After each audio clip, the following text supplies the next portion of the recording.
when I woke up, I was like, it took me a while to realize, wait, I'm no more in Nigeria. I'm in abroad. And then everywhere was different. Like a whole new world. Like it's a very, because of how like our English is, we pronounce Z as Z, right? Yeah. So I was like, all Zima's patient. All Zima. Soon, 2 years now, I'll easy. start speaking for them. Nah, the phone no green. My tongue hang like the thing no green shake. I'm telling you. Can I have burger? Burger. So when I came, I look, I said, why is there no cube sugar? That thing, it baffled my existence. I said, Meanwhile, when I was saying I wanted to eat chipotle, I was calling it chipoto. Chipoto. Chipoto. And I want to stop at Montgomery Road. Merry Christmas. Yeah. And here I also noticed that they value hard work.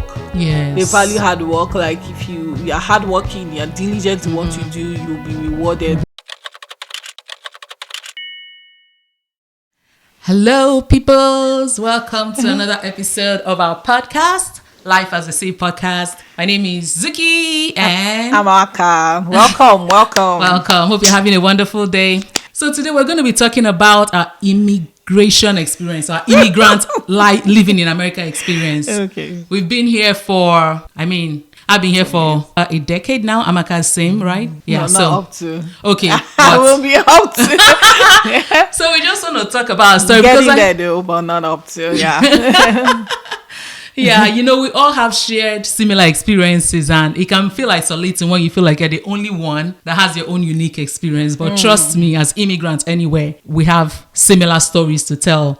We're originally from Nigeria. There's a lot of migration movements going on right now in Nigeria, and I think in so many other countries as well, people going from one place to another. So it's been a journey. That's all I can say. An adventure. I like to say it's been an adventure, a journey. Yeah. All the words. I think immigration is a very tough thing.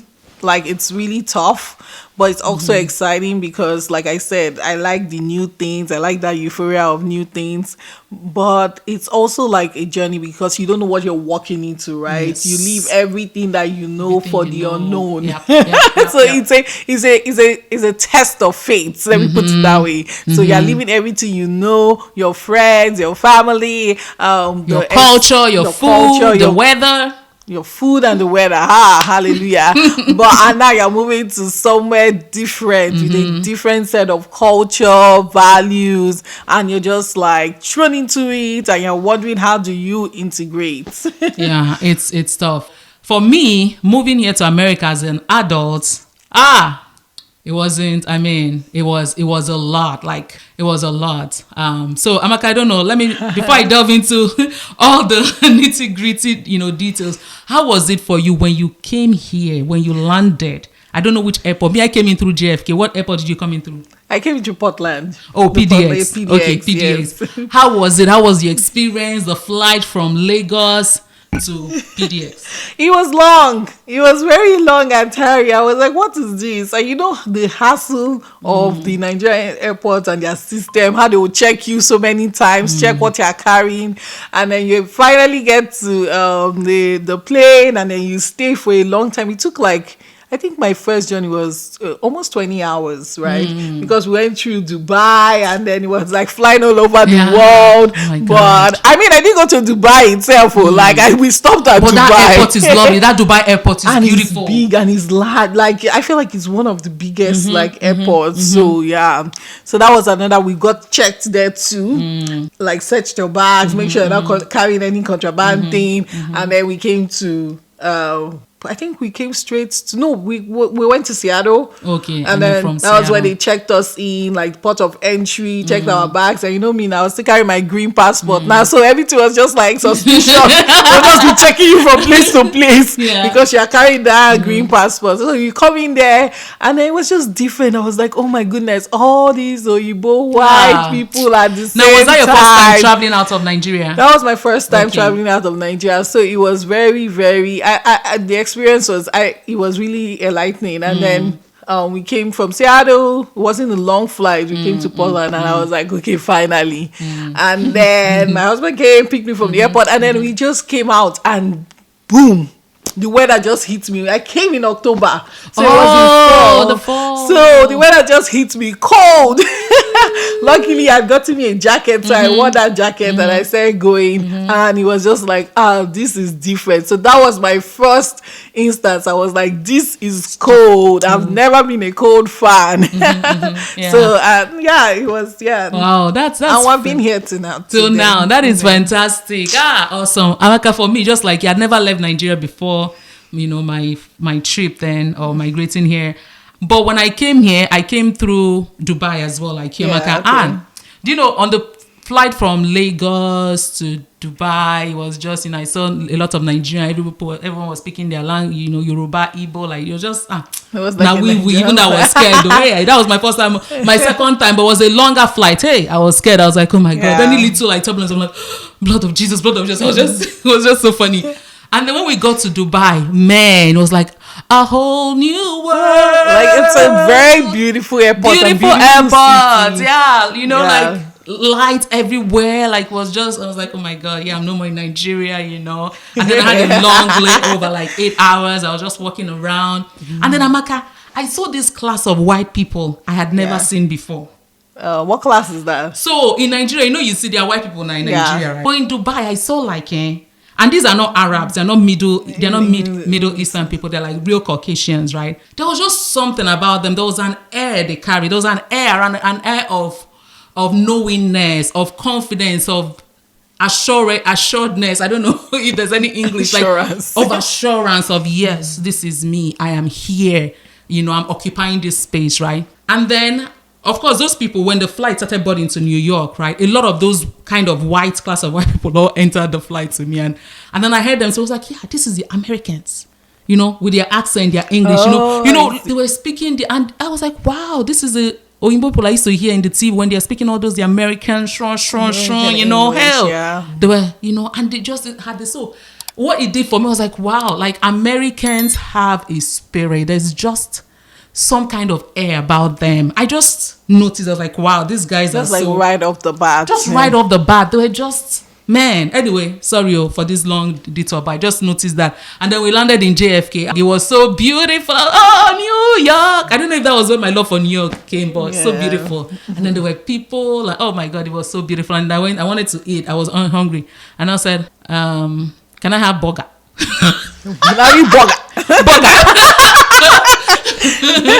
They're like, sorry, what did you mean? I said, burger. They said, what is burger? Like, and I had to spell it out with them. And they're like, well, how did they pronounce it? Of course, with the R, right? The American burger. I was like, it's like B-O-G-E-R. You said burger. I was like, burger, B-O-G-E-R, burger. Give me burger. Like, what? I had to stand there and I was explaining and spelling. Gosh. Yeah, anyway, first time. Yeah, it was. That's interesting. Good. Yeah, that's interesting. Yeah. And then when you came, what were the things that you like? Being an immigrant, what were the challenges you faced that you say were specific to you? It was, so I came here as a student and I didn't know anyone. There was no family here, so it was just me. Thankfully, I met a friend who was in the school I was, going to. Just one of the professors in this class was going to introduce me to him. He's actually a guy. Mm-hmm. And so thankfully, he came to pick me from the airport and then I slept over in his place. And then how when you sleep, like, of course, in my mind, I was still in Nigeria. By the time I woke up the next morning, when I woke up, I was like, it took me a while to realize, wait, I'm no more in Nigeria. I'm in abroad. And then everywhere was different. His walls were so white. Like, white is white here. Like, the walls were white, bright. I looked outside the window. And Ohio, right? They have a lot of brick houses, like brick homes. Looked out, it was just brick homes. So beautiful, dainty. I was like, wow, this is the America of my dreams. The America I always watched on TV so as a child, I am finally in America. Wow. So, but that initial, first few days, the euphoria, I'm in America. But when reality hits, man, I was in school and then financial struggles, everything. Yay. I was like, man, this America is not all he's made out to be. It's not all. The stress. Yeah. Man. Yeah. It's been a journey, but I thank God. Yeah. No, it's been a very. And how was yours? So after you came home, Portland, I'm sure it was beautiful, so green. How was the experience? Yeah, it was green and it was rainy. I think because it was fall, so started learning how to use my umbrella. Then with time, quickly, I noticed that people don't use umbrella here. Like they just use their like the hood, or they get a rain jacket. Like it's not something that Portlanders do. So quickly I had to learn that one. But still use umbrella if it's like really heavy. Yeah, here the rain here is like drizzle. It just drizzles all through the day. It's not heavy rain, And I think because it's also like very frequent and it's all through the day, so people don't even bother like using it. So that was another first one. Second one was like, so the first job that I had, so they kind of tested us, the new workers. They were like, oh, let's see how you can read this and all that. And I remember I was working in this facility, and then they told me to, so I was reading something, and I said, the Alzheimer's patient. Look, now I'm saying the Alzheimer's patient, but then because of how like our English is, we pronounce Z as Z, right? So I was like Alzheimer's patient. Alzheimer. So I was like Alzheimer's, because if you look at the pronunciation of Alzheimer, it's ALZZ. HEIEMER, and so I was like, Alzheimer's patient. And you were saying it with confidence. I was saying with confidence, oh my, I can read now. I went to university, I have degree, right? So they're like, he's not Alzheimer's patient, he's Alzheimer's. I was like, how does Z turn to Z to S? But it's just the pronunciation. So that was like one of my challenges with pronunciation. And then I remember one of that time I went to the bank with my husband. So we go to the bank where we're trying to open his account. I got to my social security. So the lady was not like, you know how bankers are like, okay, now spell your name for me. So I was trying to spell my full name now, which is Uzamaka, so to be like UZO. So instead of that time, I didn't know this Z and this Z to really show me Shege. Show me Pepe. So I was not like UZO. The lady was like, what do you mean? You know. So my husband was like, he was like, no, it's Z, it's not Z. So when I said Z, she was like, okay. So that's why she typed it. I was like, But Americans though, like when someone says Z, can you not even think it through and say, okay, Z, okay, but Z? But they didn't grow up that. They didn't like. No, but Americans are just so, about themselves and the way they view the world and, their own things. Yeah, so that too was a learning experience. I was like, this Z and Z, is me and you in this country. Z and Z. So now I'm spelling my name, I'll say use Z. The next one they'll say is like, is it Z or is it V? Because Z sounds like V. So, but Z and Z, wow. We're past that stage now. Yeah, man. That is, in fact, that do you know, growing up, like when we watch American shows, right? My friends and I then will be feeling like, oh, we can speak American accent. Like we try to mimic the way they talk on the TV. And for us, when it's American accent, there should be R. Your R should be, enunciated. So, what is your name? Like, it was just funny, like, And then when I came here, like when I started going to classes, like, and then, do you know, Amaka, for real, I'm not even joking. Professor is teaching, I am not even listening. Like, I'm just lost in his words, in the accent he's speaking. I'm like, wow, I'm actually live here in America now. Like, it was like an out about the hearing these Oyinbo people talk like always. Oh my God. So you're not even listening to the lecture, you listen to accent. Amaka, I struggled in my first semester. I won't lie. It was just so many things coming. I was like, the culture shock, everything. Yes. Even, my professor, that's how, how you'll be working, right? And then if they are behind you, or if they're in front of you, at least they'll open the door for you and they'll wait and you pass. And the first day that thing happened, I said, Oga. I didn't say Oga, of course, but it just felt awkward, like an elderly man opening the door for me to pass through. And he's my professor. Why would he do that? Because in Nigeria, how can is it that open? Is it that and then kneel down and greet them good morning? I just saw how open and free and accommodating they were, and how they saw human beings for who they like, individuality, like they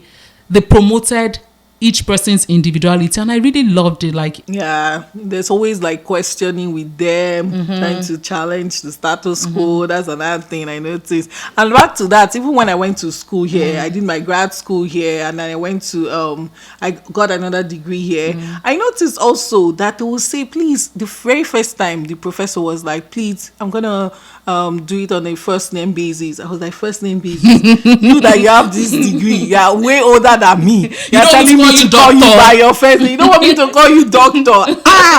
After you've done your PhD, you've carried everything. You don't want me to call you doctor.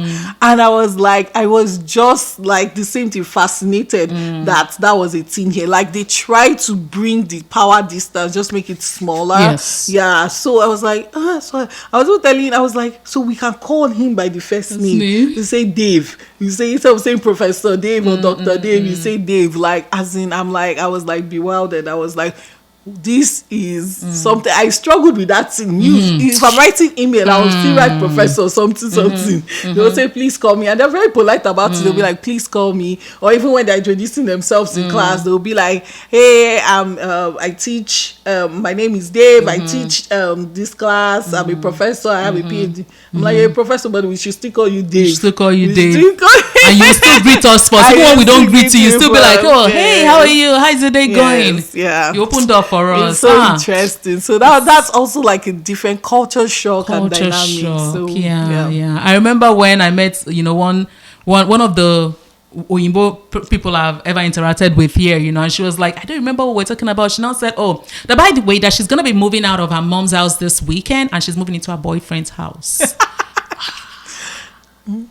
My head rang, my ear rang, bang, bang, bang, bang. I said, wait, what did you say? It was like, in my mind, the whole Nigerianness in me wanted to say, hell, no, you can't do that. That is a sin. You wanted to be a Georgina. I wanted to be a Georgina. That is a sin. How can you leave your parents' house? You want to go move with your boyfriend's house? Hell, you don't do it. But thank God I held myself.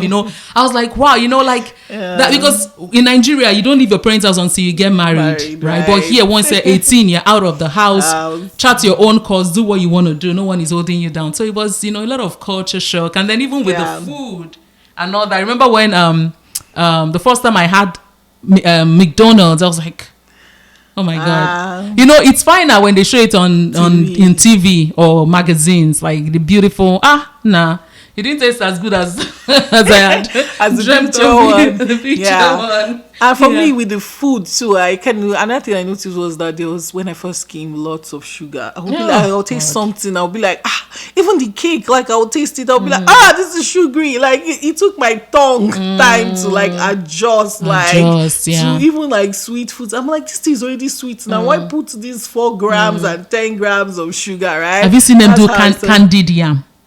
Candied yam. Candied yam. Sweet potato that is already sweet. They will now put syrup or something. They will now put sugar. If you see the sugar, sugar like 500 grams of sugar. They will still put it in it and be still candied yam. And then I'm like, hey, my body will just shake up, especially because that sugar rush will just make me so tired and everything. So I was like, that was another culture shock. So I had to be looking at labels. I had to learn how to read labels to look at how much sugar is in the ingredients before buying it. I remember when like then, how like students area especially, people used to love Chipotle. Oh my God.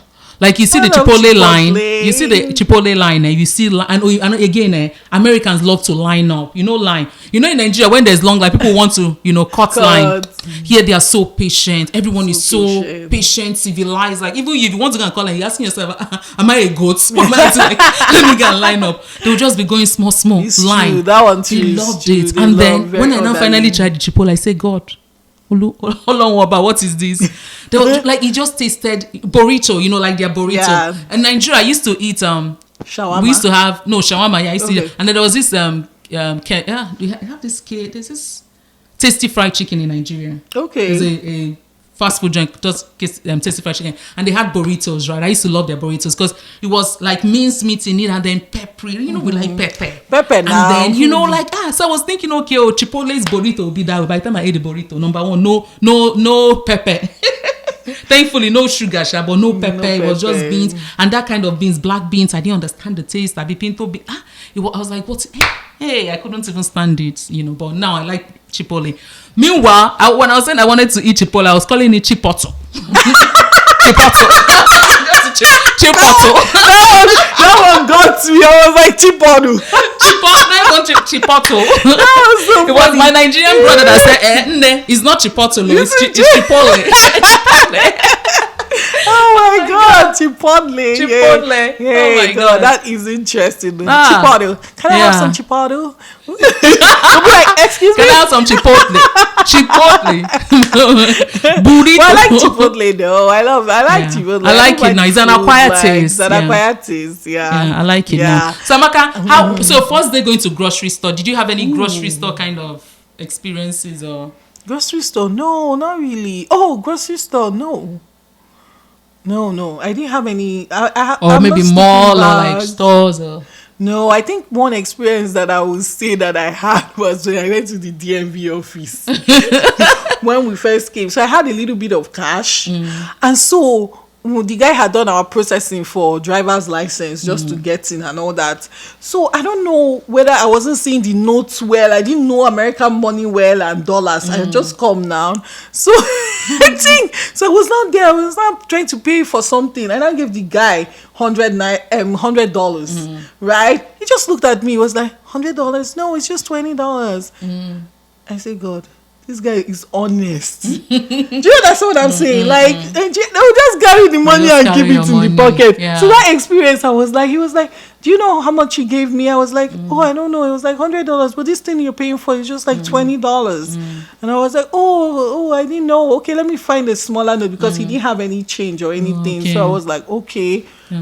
Very honest, $100. That's good. I'm not giving anybody $100. They consider $100 like very high money, high money, big right? money, yeah. Big money. Yeah.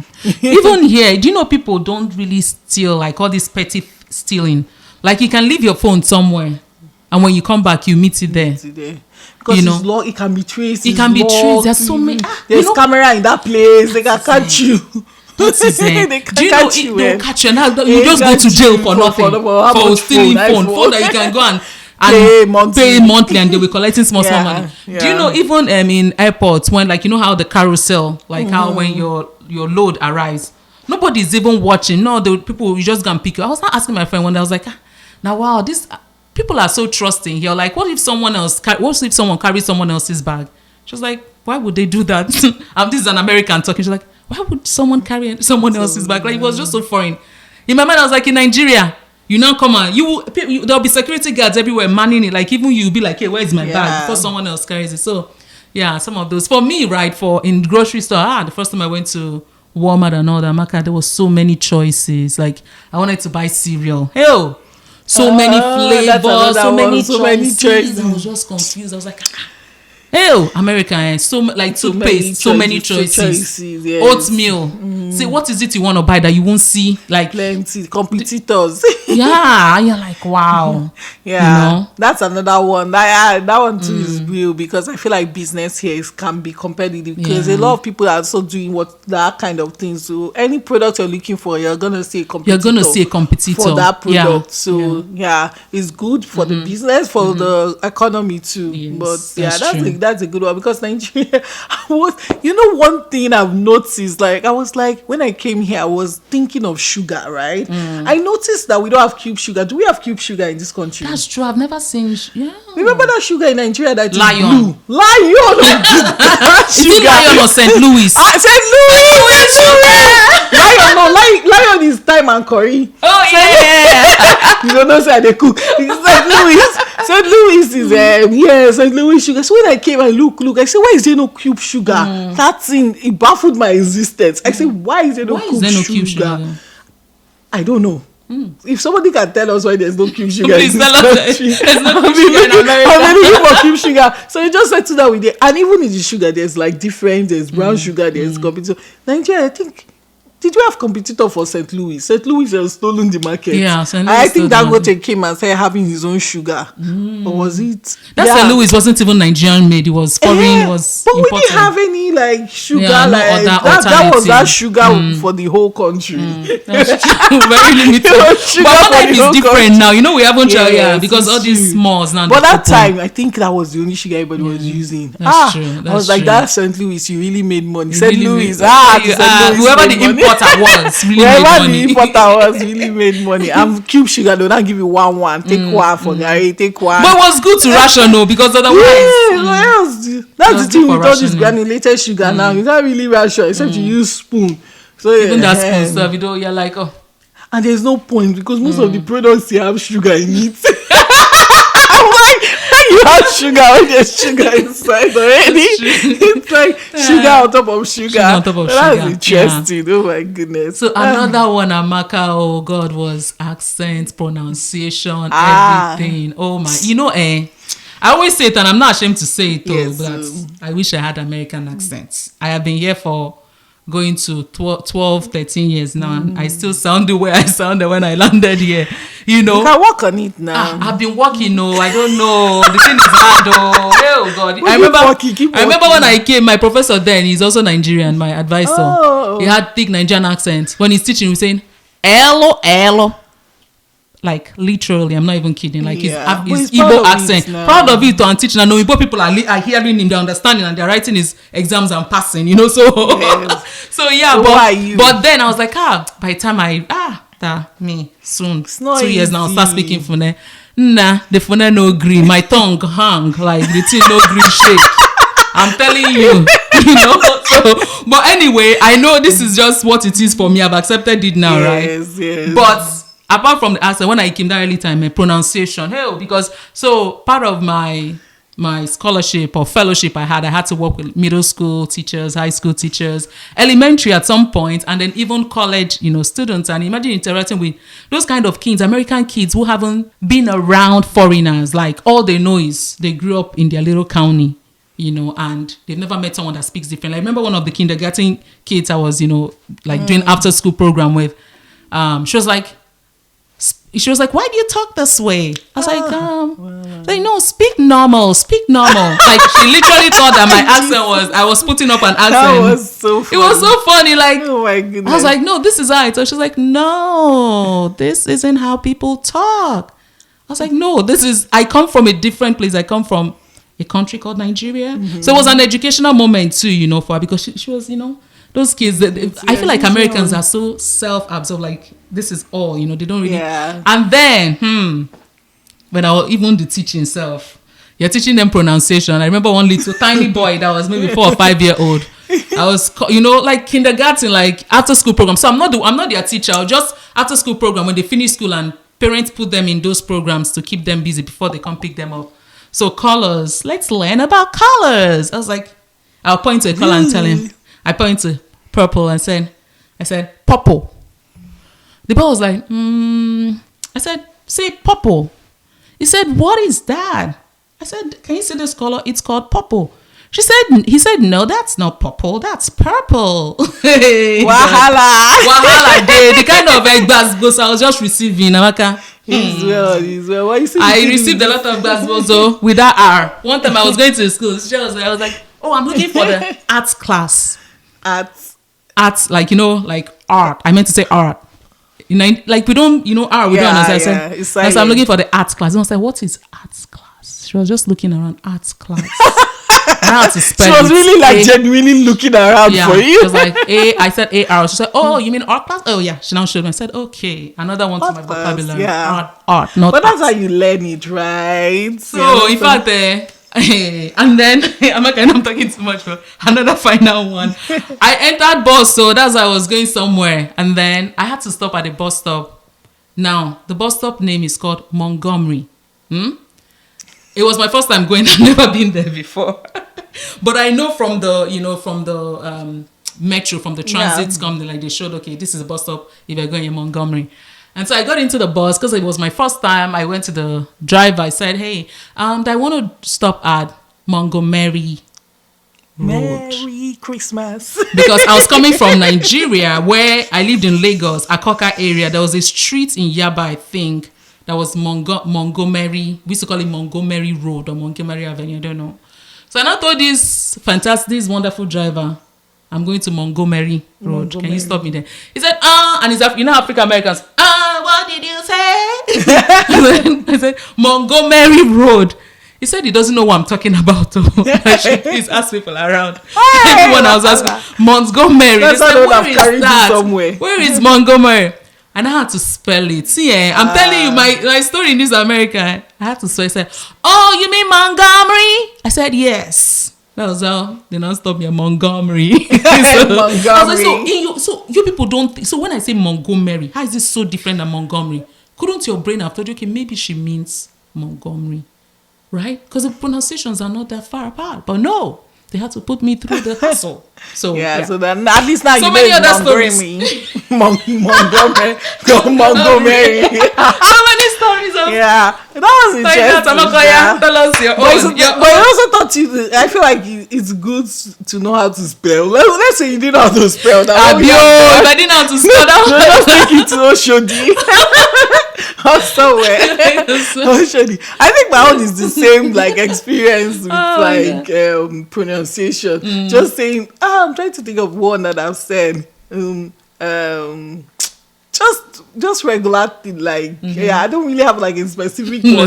But they correct me, I go just collect the correction because I don't understand. And most of the times I say something, they'll now be like, excuse me, what did you say? Can you say that again? I will say it again with my full chest. I will say it again. And then when I say it again, I'll go slower so that you understand what I'm saying. Yeah. So even with the accent, and I think speaking slowly helps. Like if you slow down and not expect them. You know, Nigerians we can be fast in talking, right? But if you slow down, most times they would understand what you're saying. And the way we stress our syllables, you know, when we stress, where we place stress at, is not where they do. So it just sounds different in their ear. But my own is that can you even try to see if you can make sense of it before you just... You have to travel and be exposed before you realize that there are other people somewhere that are speaking differently from you. Differently than you. Yeah. True. So Amaka, what are your other funny experiences, your funny culture shock moments? Oh, culture shock moments. When I first came, okay, so I was coming back from work and my phone was down. So guess what I did? Before the phone battery finally went down, I decided that, I don't know where I'm going, and I got lost, right? So I was coming back from work and my phone battery was going down. My husband was home. I was like, let me try and see how I can get home, right? I didn't have GPS because I didn't want to so I now decided to call 911. Because I heard that 911, you call for help for everything. So I called 911. So they were like, what's wrong? And I was like, I'm lost and I don't know how to get home. They were like, just ask somebody around. Just park and ask somebody around. So I now went to this shop. Now told them, please, I want to charge my phone. They helped me charge my phone. And I was now trying to get home. And I printed out the GPS map thing, like directions, just in case. So I was now going home and I was now really driving slow. I was so slow in my driving. That's why maybe I'm advocate of slow drive. When I first came, I was not driving slow because first of all, it was dark. My phone was down and all that. So I remember the next thing I just heard was I saw lights behind me. Police was following me. I don't know. I was like, what do you do when police is following you? And I did not know. I was like, and the next I just kept on going. The next I just heard the lady was like, if you don't stop now, I was like, this is serious. I better stop. So that's how I stopped. Now the lady now came. It was a lady police. She was like, what's happening? Why are you going so slow? I was like, I was lost. So she was laughing. So she was okay, bring your ID. She wanted my driver's license, so she checked it down. She ran in, and she was like, why are you going so slow? This is not a safe place. Where are you going? And she gave me directions. Then I went. I now used her own directions. But that thing you said, you can also be pulled over for slow driving. So that was also like one thing. So I was driving slower than I should. And so she was like, let me make sure that there's nothing awkward happening here. But there was nothing awkward. My license, she ran it. There was nothing on it. And she was like, okay, just find your way home. And that was my first experience with police. And I was like, this police is actually helping. They're actually your friend. You know what they say? The police is your friend. So Yes, that was my yes. first experience with police, and it was a female police woman, a woman, and she was very, very helpful. So Do you see how smart thankful. they look in their uniform? I feel like Oombo know. police, American police, like, They're especially, so smart. very smart. Yeah. Oh my god! And they'll be calling me sir, ma'am. I'm like, this woman calling me ma'am, can you give me your license, please? I say, very polite. Especially the guys. Like, I feel like Guys. their uniform fits the guys so Guys. well. Like, they look so good in Like it. say you marry a policeman. Now you start.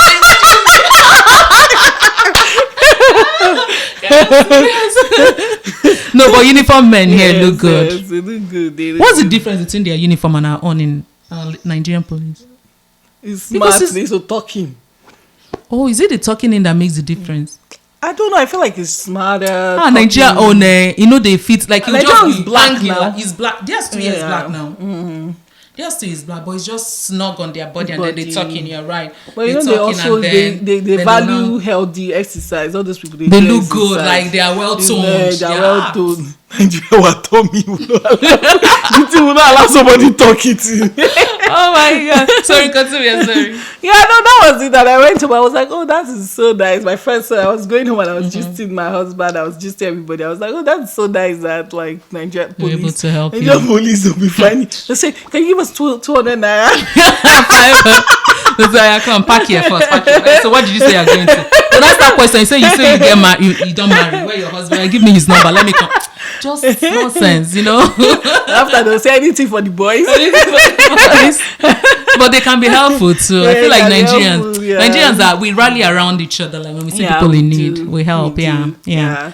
We do. It's just a different kind. It's just different. Like, yeah, that was interesting. Yeah, I mean, it's just a different society and environment, you know. So I mean, I've been here for so long that I don't have that initial, you know, Homesickness. no, that initial wildness or you know, Oh.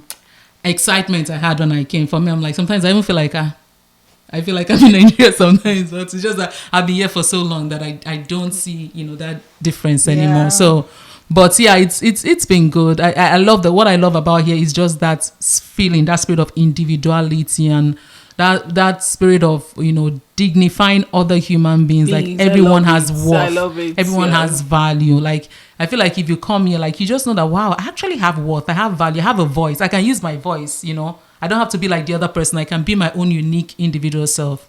You know, I Yeah. love it. I'm treating it. They try to treat everybody professionally and Professionally, polite. yeah.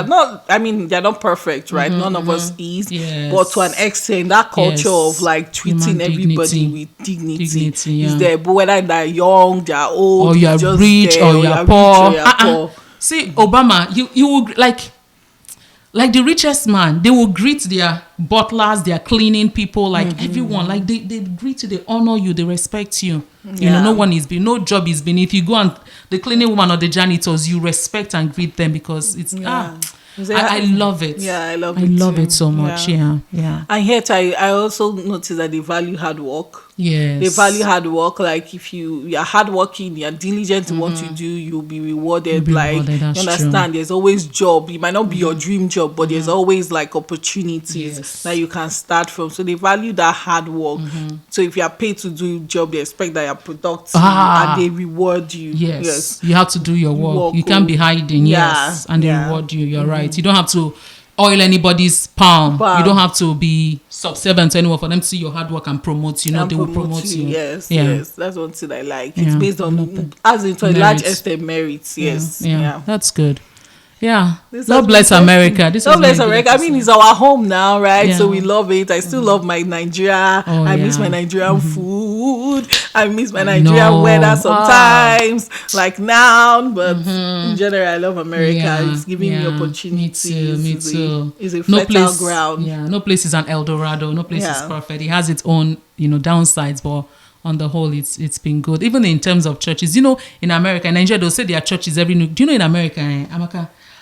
I've seen more churches on every street corner here than I've Really? even seen. I'm telling you, especially in Ohio, every street corner. But the only thing is that most of those churches have like their sound noise, you know, soundproofed, right? So even when they're having their services, you won't hear, even though there are neighbors around, because everything is, you know, contained within. So Okay, there are that's churches a good everywhere. one. There are churches everywhere. But in Nigeria, you think, oh, They know they go church. They go to church. Yeah, I used to think Nigeria was But they're- more religious in a certain. Nigeria, we're more, outwardly expressive of our religion compared to here. A lot of times people are Christians, but you wouldn't know, right? They like take it easy, like, soft life Christianity, but they still go to church. Like what I'm trying to say is, I'm talking of like churches. I see churches. Maybe here in the Pacific Northwest, but in Ohio, I know I'm like, that's a church on that street. That's a church. That's a church. That's a church. Wow, everywhere you look around. Yeah.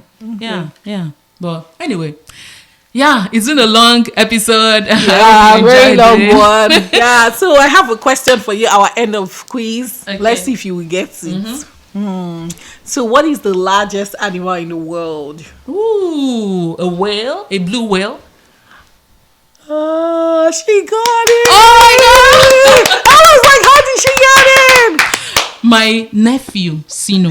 Ah, He loves animals. He's so fascinated with the animal kingdom. So he knows all the name. He knows narwhal, my whale, son. Yeah. all of them. All these American children. They know kind of things. smartness. Apparently, the blue whale weighs 400,000 pounds, and which is approximately 33 elephants.